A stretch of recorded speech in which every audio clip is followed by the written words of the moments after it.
Hi అండి, welcome to humming cookery. నేను మీ శ్రవంతి. ఈరోజు పాలక్ పులావ్ ఎలా చేయాలో చూద్దాం. ఎప్పుడు పాలకూర పప్పు, పాలకూర ఫ్రైయే కాకుండా ఒకసారి ఇలా పాలక్ పులావ్ చేసి చూడండి, సూపర్ టేస్టీగా ఉంటుంది. ఇంకా లేట్ చేయకుండా ఎలా చేయాలో చూసేద్దామా? ఇప్పుడు ప్రాసెస్ చూద్దాం.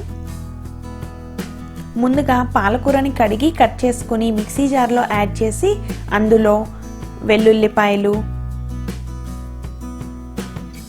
అల్లం, పచ్చిమిర్చి, జీలకర్ర యాడ్ చేసి గ్రైండ్ చేయండి.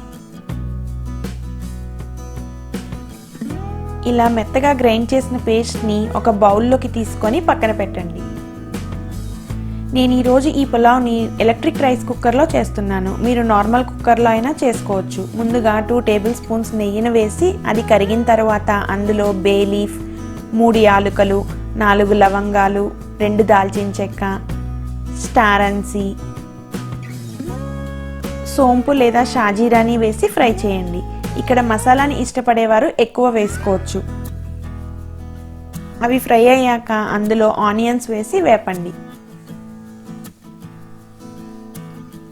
ఆనియన్స్ లైట్గా ఫ్రై అయ్యాక కట్ చేసి పెట్టుకున్న టొమాటోని వేసి 1 నిమిషం పాటు వేపండి.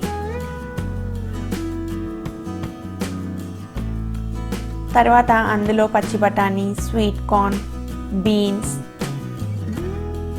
కాలీఫ్లవర్ని యాడ్ చేసి ఫ్రై చేయండి.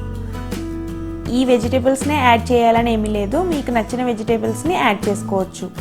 వెజిటేబుల్స్ కొంచెం ఫ్రై అయ్యాక పాలక్ పేస్ట్ని యాడ్ చేసి ఒకసారి కలిపి అందులో కొంచెం వాటర్ని వేసి పాలకూర పచ్చివాసన పోయేంత వరకు ఫ్రై చేయండి.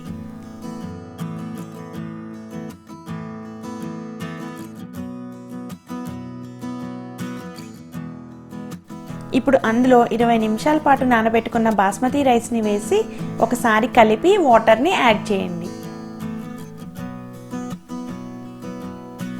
ఇక్కడ నేను 1 గ్లాస్ రైస్కి 1/3 గ్లాస్ వాటర్ని యాడ్ చేస్తున్నాను. వాటర్ యాడ్ చేసిన తర్వాత రుచికి సరిపడా సాల్ట్ని వేసుకొని కలిపి మూత పెట్టి ఉడికించుకోండి.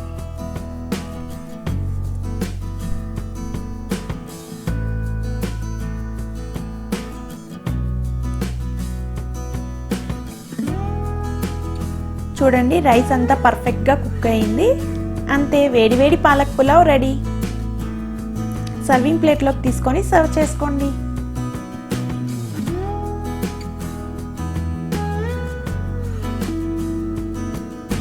దానిపైన ఇలా జీడిపప్పుతో గార్నిష్ చేసుకొని రైతాతో తింటే సూపర్గా ఉంటుంది.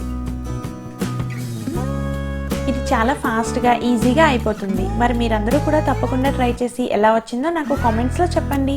ఈ వీడియో మీకు నచ్చినట్లయితే లైక్ చేసి, షేర్ చేసి, సబ్స్క్రైబ్ చేయండి. అలాగే మర్చిపోకుండా పక్కనే ఉన్న బెల్ ఐకాన్ని క్లిక్ చేయండి. మళ్ళీ ఇంకో రెసిపీతో నెక్స్ట్ వీడియోలో కలుద్దాం.